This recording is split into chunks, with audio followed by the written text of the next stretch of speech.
El violinista que vendió su alma al diablo. Niccolò Paganini, 1782 a 1840, para muchos el violinista poseído. Violinista que por el dominio excepcional de su instrumento, se creyó que había hecho un pacto con el diablo. Motivo que le impidió recibir cristiana sepultura al momento de su muerte.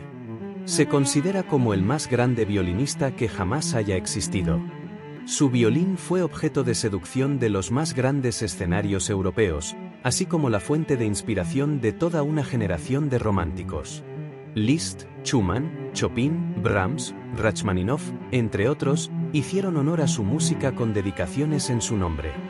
Leyendas e historias se hablaron en Europa de su legendaria técnica al violín. Hoy en día, a pesar de las grandes proezas de muchos intérpretes, muy pocos violinistas han alcanzado a tocar con éxito sus obras como tal cual las escribió. Su nombre quedará plasmado como el más grande virtuoso de la historia con el sello distintivo del espíritu del genio romántico. Niccolò Paganini. La vida de Paganini siempre nos deja una ventana abierta al misticismo de uno de los violinistas más enigmáticos que haya existido. Paganini comenzó a tomar clases de violín a muy temprana edad en su natal Génova, Italia. A los 9 años, hizo una gira por varias ciudades italianas, sin embargo, fue hasta sus 16 años que fue considerado un verdadero virtuoso del violín. Fue el violinista de inigualable técnica que inspiró a los más grandes compositores de su tiempo. Paganini podía tocar a una velocidad y con una precisión inigualables. Entre sus habilidades más impresionantes estaban técnicas revolucionarias, ejecutaba pasajes imposibles y se deleitaba con actuaciones hipnóticas. Debido a su inigualable técnica, la fama de Paganini de estar poseído con alguna entidad demoníaca le persiguió hasta su lecho de muerte. Al momento de su muerte, el obispo de Niza le negó la cristiana sepultura. Esto debido a que Paganini se negó a recibir la extremaunción unos días previos, con el pretexto de que aún no llegaba su hora. Debido a esto, estuvo embalsamado en el sótano de su hijo por 2 meses, siendo enterrado más tarde en Lazareto de Villefranche y posteriormente en el cementerio de Parma, Italia. La madre de Paganini tuvo un sueño cuando su hijo tenía 5 años, en el que el mismísimo diablo le comunicaba que su hijo sería un gran violinista. Por esta razón, su padre le puso a estudiar violín por horas interminables encerrado en el sótano de su casa. Más adelante en su vida, comentaba que él mismo había hecho un pacto con el diablo. Y aseguraba que esa era la razón de su inigualable virtuosismo. Su apariencia era cadavérica, con abrigos deshilachados y pantalones negros. Paganini siempre fue fiel a su forma de vestir a pesar de su fortuna.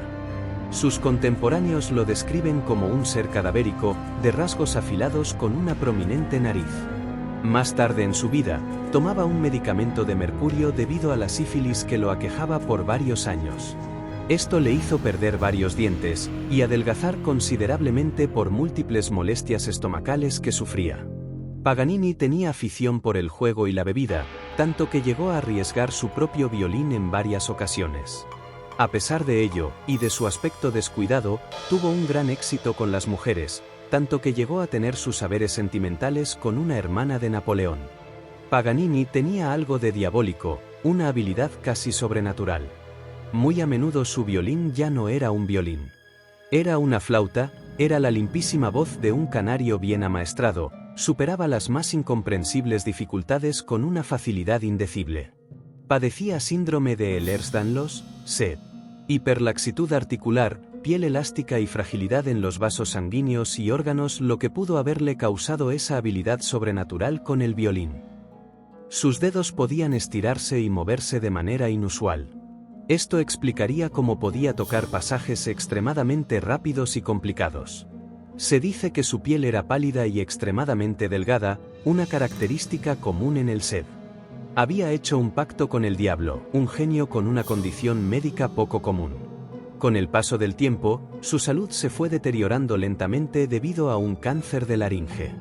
En consecuencia a esta enfermedad, Paganini fue perdiendo la voz poco a poco hasta llegar al punto de quedarse completamente mudo.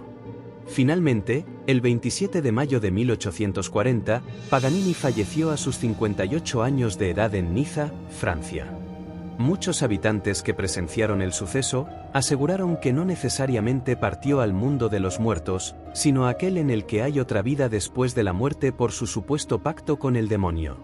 Paganini, en su lecho de muerte, rechazó los rezos de un sacerdote, por lo que el obispo de Niza negó su entierro religioso y el violinista fue embalsamado por casi 2 meses. Durante un año, fue depositado en el sótano del hogar en el que vivió por muchos años. La creencia en pactos demoníacos ha servido para explicar talentos extraordinarios o ascensos meteóricos al poder. En la mayoría de los casos, estas historias son más leyenda que realidad, pero sin duda han dejado una huella en la cultura popular.